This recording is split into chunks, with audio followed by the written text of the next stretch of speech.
Hello everyone, welcome back to my channel Class 8 Understanding Quadrilaterals. Today we will solve question number 3 from exercise 3.3. इससे पहले अपन ने question number 2 देखा था, अब इसमें क्वेश्चन नंबर 3 देखेंगे जिसमें ये दे रखा है। इससे पहले प्लीज जो भी चैनल पे नए हैं make sure to subscribe my channel, like कर दीजिएगा। क्वेश्चन नंबर 3 है, can a quadrilateral ABCD be a parallelogram. Quadrilateral है एक ABCD, सपोज ये अपने पास है एक क्वाड्रिलेटरल, है ना, इस तरह से ये अपने पास क्वाड्रिलेटरल है। अब इसका जब सीक्वेंस रखते हैं ना अपन, तो इस तरह से रखेंगे ABCD इस तरह, या एक साथ यहाँ से ले रहे हो A तो यहाँ से BCD इस तरह रखेंगे सीक्वेंस में। अब अपन ने लिया, ये क्या कह रहा है, ABCD एक पैरेललोग्राम है, D और B, एंगल D और B ये 180 डिग्री है, ये वाला एंगल और ये वाला एंगल। पहली बात तो अपन को क्या पता है कि ये जो भी होते हैं ये सप्लीमेंट्री एंगल होते हैं, है ना। कौन से angle, opposite angles are equal, है ना, अपोजिट एंगल्स इक्वल होते हैं, और एडजेसेंट एंगल भी हो तो वो भी सप्लीमेंट्री होते हैं। अपोजिट एंगल्स इसमें क्वाड्रिलेटरल में इक्वल होते हैं। तो सपोज ये अपने पास है 90 डिग्री, तो ये भी क्या होगा, 90 डिग्री का होगा। तो ये कंडीशन, अगर डी है 90 डिग्री प्लस एंगल बी भी है 90 डिग्री, तो ये हो जाएगा 180 डिग्री का। तो ये अपनी कंडीशन फुलफिल होती है कि हाँ ये अपोजिट एंगल्स है, इक्वल है। कंडीशन फुलफिल हो गई, ठीक है। लेकिन अगर सपोज अपने पास क्वाड्रिलेटरल होता, और यहाँ ये क्वाड्रिलेटरल इस तरह से है अपने पास क्वाड्रिलेटरल, ये देखते हैं क्वाड्रिलेटरल, इसमें दूसरा एक और क्वाड्रिलेटरल है, बनाते हैं अपन, फिर देखते हैं क्वेश्चन क्या कहना चाह रहा है। ये है अपने पास क्वाड्रिलेटरल, है ना।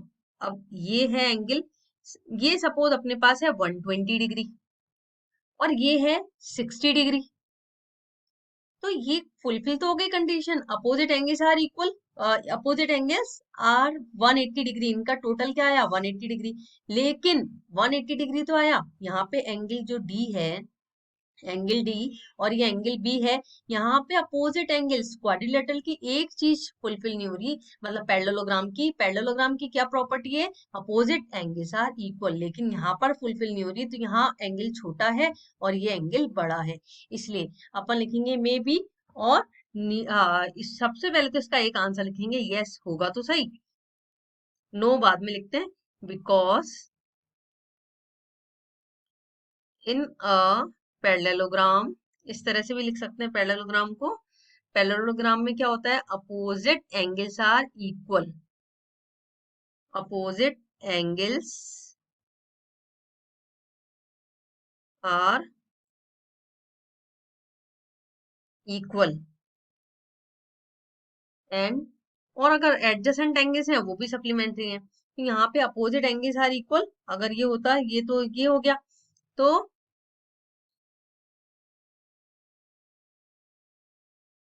ये तो ठीक है। लेकिन अगर यहाँ पे होता, ये है अपना अपोजिट एंगल्स आर इक्वल है, सपोज अपने पास है, so if angle D plus angle B equals to 180 degree, it is possible, ये पॉसिबल तो है, that ABCD is a parallelogram. अगर ये कंडीशन फुलफिल हो रही है तो ये ABCD इज अ पैरेललोग्राम। लेकिन दूसरी कंडीशन में क्या कह रहा है, ये हो भी सकता है, कैन बी, है ना, यस तो है, ये इसमें लिख सकते हैं अपन can be.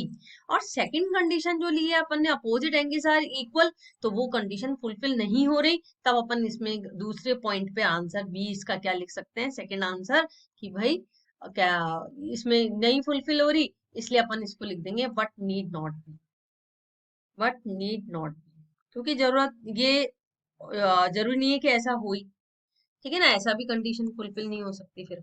Okay, next part इसका, अपने पास इसका सेकंड पार्ट है, ये देखते हैं सेकंड पार्ट में क्या कह रहा है। ये सेकंड पार्ट में कह रहा है A B equal to D C, सबसे पहले अपन बनाते हैं एक पैरेललोग्राम, उससे एक्सप्लेन कर देंगे।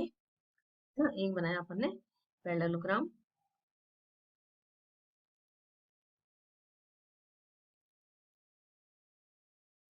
अब ए बी, ये है ए बी सी और डी, ए बी और डी सी, ए बी और डी सी ये तो है 8 सेंटीमीटर, ये भी 8 सेंटीमीटर और ये भी 8 सेंटीमीटर है।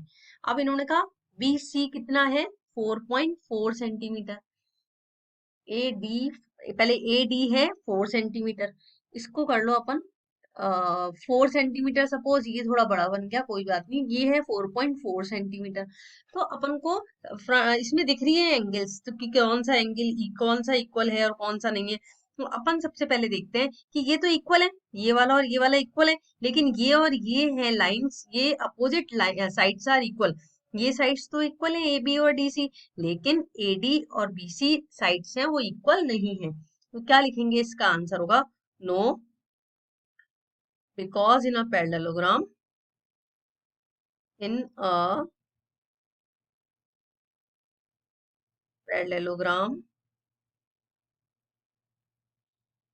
opposite sides must be equal। क्या जरूरी है अपोजिट साइड्स का, इक्वल होना बहुत जरूरी है अपोजिट साइड्स का। अगर इक्वल नहीं हुई तो ये सही नहीं है। तो अपोजिट साइड्स, और इसलिए यहाँ पे क्या है, कौन कौन से साइड से इक्वल है, यहाँ इक्वल नहीं है। AD is not equal to BC, ये वाली कंडीशन सही नहीं है, इसलिए ये नहीं है। Let's come to the third part, है ना, opposite sides must be equal. तो AB और ये तो इक्वल है, लेकिन ये इक्वल नहीं है। सो अब अपन इसमें क्या लिखेंगे,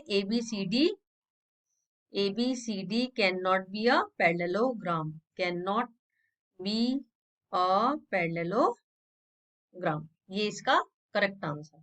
आप देखते हैं next third part. Third part है angle A equals to 70 degree और angle C equals to 65 degree. Suppose अपने पास है ये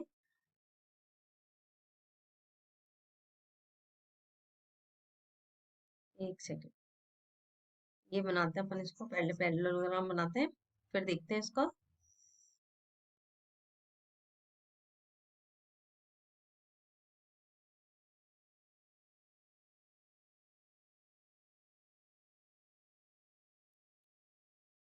ये आया ABC और D। एंगल A है 70 डिग्री, ये सपोज एंगल A है दैट इज 70 डिग्री, और ये एंगल C है 65 डिग्री। अभी अपन ने क्या पढ़ा था, अपोजिट एंगल्स आर इक्वल, लेकिन ये अपोजिट एंगल्स इसमें इक्वल नहीं है। तो अपन इसका आंसर क्या लिखेंगे, एंगल A और एंगल C है ही अपने पास, no, because in a parallelogram, because in a parallelogram, क्योंकि पैरेललोग्राम की क्या वो है प्रॉपर्टी कि opposite angles are equal, opposite angles होते हैं वो इक्वल होते हैं, लेकिन यहाँ पर नहीं है। हियर यहाँ पे क्या है, here angle A is not equal to angle C, क्योंकि 70 डिग्री है, ये इक्वल नहीं है 65 डिग्री के। सो ABCD cannot be a parallelogram, cannot be a parallelogram। I hope इसी के साथ क्वेश्चन नंबर 3 के तीनों पार्ट्स फिनिश होते हैं। आई होप समझ में आ गया होगा, और मिलते हैं नेक्स्ट वीडियो में। प्लीज जाने से पहले like share subscribe my channel. Bye, take care, have a nice day.